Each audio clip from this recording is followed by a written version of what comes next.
dual cycle. The session outcomes for this video lecture. After completion of this video lecture, the learner will be able to represent dual cycle on PV and TS diagram. तो सबसे पहले हम लोग सीखेंगे कि dual cycle क्या होती है और उसे पीवी और टीएस डायग्राम पे किस तरह से ड्रॉ कर सकते हैं। उसके बाद we are going to list the and describe the process involve in dual cycle. तो हम लोग देखेंगे कि ड्यूल साइकिल में कितनी प्रोसेस होती है और वो किस तरह से काम करती है। And in the end we are going to calculate the efficiency of dual cycle. तो लास्ट में हम लोग देखेंगे कि ड्यूल साइकिल की एफिशिएंसी किस तरह से कैलकुलेट की जाती है और वो किन फैक्टर्स पे डिपेंड करती है। The reflection point for this video lecture, before going to learn about the dual cycle, I want you to pause this video for a moment and think about Otto and diesel cycle. What are the process involved in Otto and diesel cycle? What are the main point of these two cycles? Because this thing is very much necessary for learning about the dual cycle. So I hope you know everything about these two cycles. So let's move on further and study about the dual cycle. The dual cycle, as the name indicates, dual cycle, it is a combination of two cycles, that is Otto cycle and a diesel cycle. So dual cycle, as the name, it is also called as limited pressure cycle or mixed cycle. Then it is a combination of Otto and diesel cycle. Now we have learned about that in Otto cycle, the heat addition takes place at constant volume. तो दोस्तों हमने पहले भी पढ़ा हुआ है कि auto cycle में हीट एडिशन कांस्टेंट वॉल्यूम पर होता है और हमने डीजल साइकिल में पढ़ा कि हीट एडिशन कांस्टेंट प्रेशर पर होता है। तो ड्यूल साइकिल में जो हीट एडिशन होता है वो आधा आधा होता है, यानी पहला पार्ट का जो हीट एडिशन होता है वो कांस्टेंट वॉल्यूम पर होता है एंड बाकी का जो हीट एडिशन होता है वो कांस्टेंट प्रेशर पर होता है। यानी ये कॉम्बिनेशन हो गया दोनों साइकिल का। हमने ऑटो साइकिल की अच्छी चीज ली, हमने डीजल साइकिल का भी अच्छा फैक्टर लिया और दोनों को कंबाइन करके ड्यूल साइकिल बनाया। सो दैट्स व्हाई वी से कि डीजल और ऑटो और डीजल साइकिल का कॉम्बिनेशन होता है ड्यूल साइकिल। तो इसमें फायदा क्या होगा? तो यहाँ फायदा ये होगा कि जो फ्यूल का कंबशन है वो बहुत अच्छी तरह से होगा। फ्यूल का कंबशन होने के लिए बहुत टाइम मिलेगा और इसी के वजह से क्या होगा, हम पूरा का पूरा जो फ्यूल है उसको, उसके अंदर जो एनर्जी है उसको मैकेनिकल एनर्जी में कन्वर्ट कर पाएंगे। Now because of lagging characteristic of fuel, this cycle is invariably used for diesel cycle only. यहाँ ध्यान देने की बात है कि ड्यूल साइकिल सिर्फ और सिर्फ डीजल साइकिल पर यूज होती है, सॉरी डीजल इंजन में ही यूज होती है, क्योंकि इसको हम पेट्रोल इंजन में यूज नहीं कर सकते। क्योंकि पेट्रोल के जो प्रॉपर्टीज होती है, पेट्रोल आपने देखा होगा पेट्रोल में वोलेटिलिटी होती है, यानी पेट्रोल को आपने खुले में अगर रख दिया तो कुछ देर में पूरा का पूरा फ्यूल इवेपोरेट हो जाता है। तो वो एक प्रॉपर्टी जो है वो हमें यहाँ पे लिमिट करती है पेट्रोल इंजन में ड्यूल साइकिल को यूज करने के लिए। तो इसीलिए हमेशा याद रखिए कि ड्यूल साइकिल हमेशा अप्लीकेबल होती है डीजल इंजन के लिए, पेट्रोल इंजन में अप्लीकेबल नहीं होती। तो आगे देखते हैं कि ड्यूल साइकिल में क्या होता है। ना दोस्तों अब देखते हैं, इसके पहले हमने देखा ड्यूल ऑटो साइकिल और डीजल साइकिल दोनों में चार प्रोसेस इन्वॉल्व होती है, पर क्योंकि इस साइकिल में जो सेकेंड प्रोसेस है हीट एडिशन उसको दो पार्ट में हम करते हैं, तो इसीलिए टोटल नंबर ऑफ प्रोसेस हो जाती है 5। तो सबसे पहली प्रोसेस फिर से वही रहेगी, adiabatic compression. So 1 to 2 adiabatic compression होने वाला है एंड इसमें क्या करना पड़ेगा हमको, यस वर्क ऐड करना पड़ेगा। उसके बाद होता है 2 to 3, देखिए आधा प्रोसेस हो रहा है 2 to 3 वर्टिकल लाइन मतलब कांस्टेंट वॉल्यूम प्रोसेस एंड क्या हो रहा है, एडिशन ऑफ हीट। तो आधा एडिशन ऑफ हीट जो होता है वो 2 to 3 में होता है और बाकी का हीट एडिशन होता है 3 to 4 and that process is constant pressure process, यहाँ पर हॉरिजॉन्टल लाइन से रिप्रेजेंट की गई है।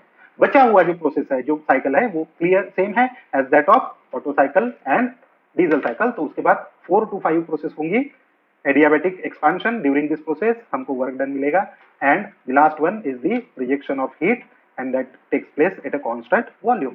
तो बाकी सारी प्रोसेस सेम है, सिर्फ और सिर्फ फर्क है इतना, हीट एडिशन 2 पार्ट में हो रहा है और इसीलिए इस साइकिल को ड्यूअल साइकिल कहा जाता है। तो चलिए दोस्तों ड्रॉ करते हैं पीवी और टीएस डायग्राम ड्यूअल साइकिल के लिए। जैसा कि हमने अभी पढ़ा कि ड्यूअल साइकिल में 5 प्रोसेस इन्वॉल्व होती है, तो हमारे पास यहाँ पे 5 प्रोसेस के नाम है।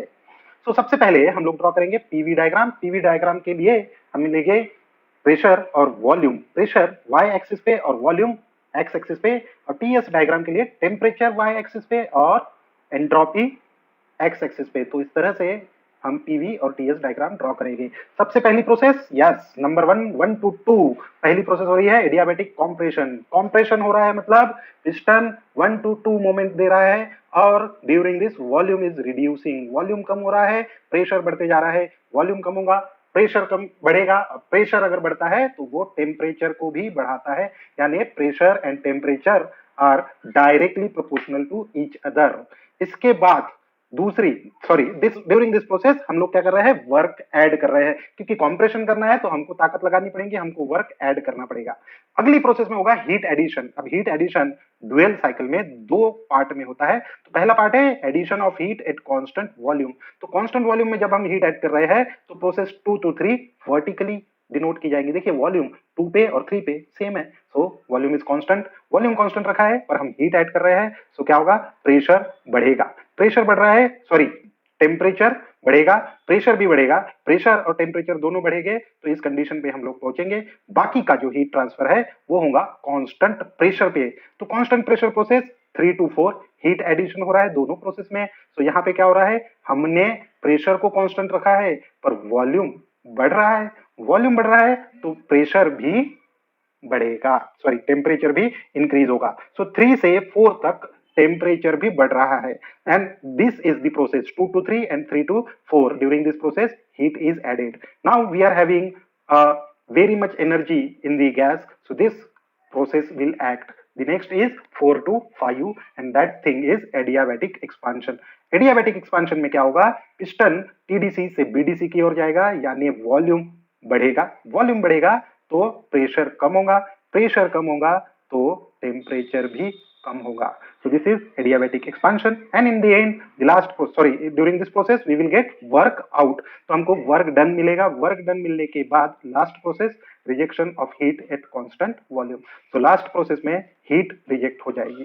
सो this is the PV and TS diagram of dual cycle. इस वीडियो को थोड़ी देर के लिए पॉज कीजिए और ये दोनों डायग्राम अच्छी तरह से ध्यान देके अपनी कॉपी में ड्रॉ कीजिए। So now we need to calculate the efficiency of dual cycle। और एफिशिएंसी फाइंड आउट करने के लिए कुछ इंपॉर्टेंट टर्म्स की जरूरत पड़ती है। जैसा हमने ऑटो साइकिल पे पढ़ा था, एफिशिएंसी डिपेंड करती है कंप्रेशन रेशो पे। डीजल साइकिल में हम लोगों ने पढ़ा कि एफिशिएंसी डिपेंड करेगी कंप्रेशन रेशो और कट ऑफ रेशो पर, और ये तो दोनों का कॉम्बिनेशन है, तो एफिशिएंसी जिन फैक्टर्स पे डिपेंड कर रही है वो बढ़ जाएगा। तो यहाँ देखते हैं क्या आता है। सबसे पहला है compression ratio. Compression ratio similar रहेगा जैसा पेट्रोल इंजन में था और डीजल इंजन में था, यानी ऑटो साइकिल में और डीजल साइकिल में। तो कंप्रेशन होता है ड्यूरिंग द प्रोसेस 1 to 2, और 1 to 2 में जो वॉल्यूम होता है उनका रेशो शुरुआत में और एंड पे, that is known as compression ratio. तो compression ratio is R is equals to V1/V2। Then there are 2 more factor. सबसे पहला है cut off ratio. Cut off ratio को हम लोग डिनोट करते हैं रो सी से, and during this the volume is change. So volume कहां पे चेंज हो रहा है, ड्यूरिंग प्रोसेस 3 to 4।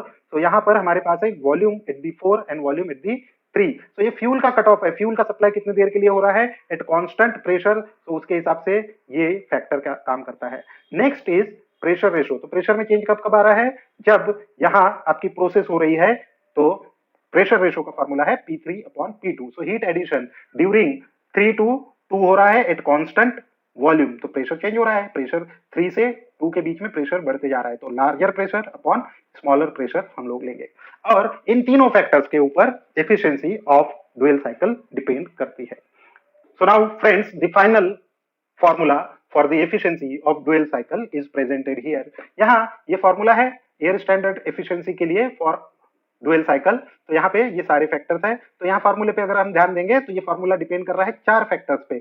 एक है gamma, that is adiabatic index, R compression ratio, then rho C is cut off ratio and rho P is pressure ratio. So this is the formula for efficiency of dual cycle. तो इस तरह से हम dual cycle की efficiency calculate कर सकते हैं। ये फार्मूला याद कीजिए, डायरेक्टली इसकी डेरिवेशन हमारे एग्जाम में नहीं आती है। कई बार एग्जाम में ये आ सकता है कि आपको ये फार्मूला लिखना है और हर टर्म का मीनिंग। तो इस तरह से हम लोग ये कैलकुलेट कर सकते हैं।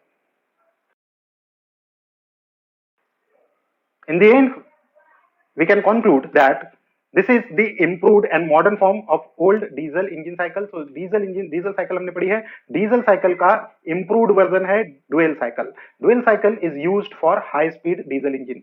तो जो modern diesel engines है, they are work on the basis of dual cycle, and जैसा कि हमने पढ़ा कि इसका one stroke is divided into two parts allowing to carry out more work.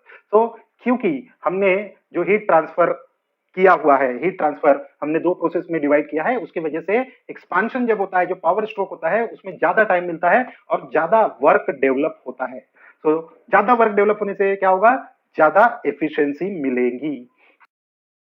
commonly asked question for dual cycle। तो सबसे पहला क्वेश्चन है represent dual cycle on PV and TS diagram. तो इसमें आपको दो डायग्राम ड्रॉ करने हैं, पीवी और टीएस डुअल साइकिल का। अगर वर्किंग डिस्क्राइब करने के लिए बोला, जैसा कि ये क्वेश्चन है describe the dual cycle with PV and TS diagram, तो इसमें आपको दो डायग्राम ड्रॉ करने हैं, पीवी और टीएस, और पांचों प्रोसेस को एक्सप्लेन करना है। या फिर क्वेश्चन आ सकता है define compression ratio, define cut off ratio and define pressure ratio. ये तीनों जो डेफिनेशन है ये कॉमन होती है सारे साइकिल्स के लिए।